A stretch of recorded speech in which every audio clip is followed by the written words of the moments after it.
कहानी राजा भोज और मछुआरा। राजा भोज वन में शिकार करने गए, लेकिन घूमते हुए अपने सैनिकों से बिछुड़ गए और अकेले पड़ गए। वह एक वृक्ष के नीचे बैठकर सुस्ताने लगे। तभी उनके सामने एक लकड़हारा सिर पर बोझा उठाए गुजरा। वह अपनी धुन में मस्त था।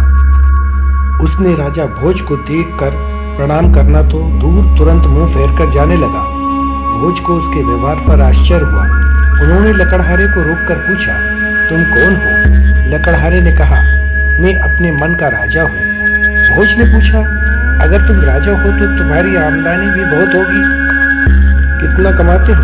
लकड़हारा बोला, मैं 6 स्वर्ण मुद्राएं रोज कमाता हूँ और आनंद से रहता हूँ।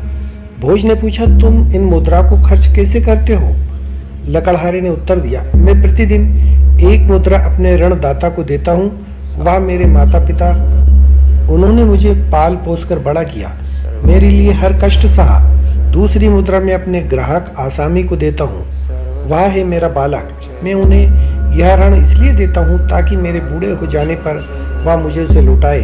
तीसरी मुद्रा में अपने मंत्री को देता हूँ। भला पत्नी से अच्छा मंत्री कौन हो सकता है, जो राजा को उचित सलाह देता है, सुख दुख का साथी होता है। चौथी मुद्रा में खजाने में देता हूँ। 5वीं मुद्रा का उपयोग सुख के खाने पीने पर खर्च करता हूँ, क्योंकि मैं अधिक परिश्रम करता हूँ। 6ठी मुद्रा में अतिथि सत्कार के लिए सुरक्षित रखता हूँ, क्योंकि अतिथि कभी भी किसी भी समय आ सकता है। उसका सत्कार करना हमारा परम धर्म है। राजा भोज सोचने लगे, मेरे पास तो लाखों मुद्राएं हैं, पर जीवन के आनंद से वंचित हूँ। लकड़हारा जाने लगा तो बोला, राजन, मैं पहचान गया था कि तुम राजा भोज हो, पर मुझे तुमसे क्या सरोकार। भोज दंग रह गए। एक मछुआरा था। उस दिन सुबह से शाम तक नदी में जाल डालकर मछलियां पकड़ने की कोशिश करता रहा, लेकिन एक भी मछली जाल में न फंसी। जैसे जैसे सूरज डूबने लगा, उसकी निराशा गहरी होती गई। भगवान का नाम लेकर उसने एक बार और जाल डाला, पर इस बार भी वह असफल रहा। पर एक वजनी पोटली उसके जाल में अटकी।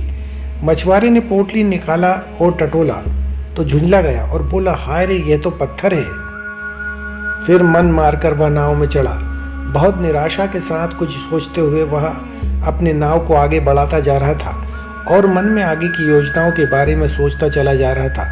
सोच रहा था, कल दूसरे किनारे पर जाल डालूंगा, सबसे छिपकर, उधर कोई नहीं जाता, वहाँ बहुत सारी मछलियाँ पकड़ी जा सकती हैं। मन चंचल था तो फिर हाथ कैसे स्थिर रहता। वह एक हाथ से उस पोटली के पत्थर को एक एक करके नदी में फेंकता जा रहा था। पोटली खाली हो गई। जब एक पत्थर बचा तो अनायासी उसकी नज़र उस पर गई तो वह स्तब्ध रह गया। उसे अपनी आंखों पर यकीन नहीं हो रहा था। यह क्या, ये तो नीलम था। मछुआरे के पास अब पछताने के अलावा कुछ नहीं बचा था। नदी के बीचों बीच अपनी नाव में बैठकर सिर्फ अब वह अपने को कोस रहा था।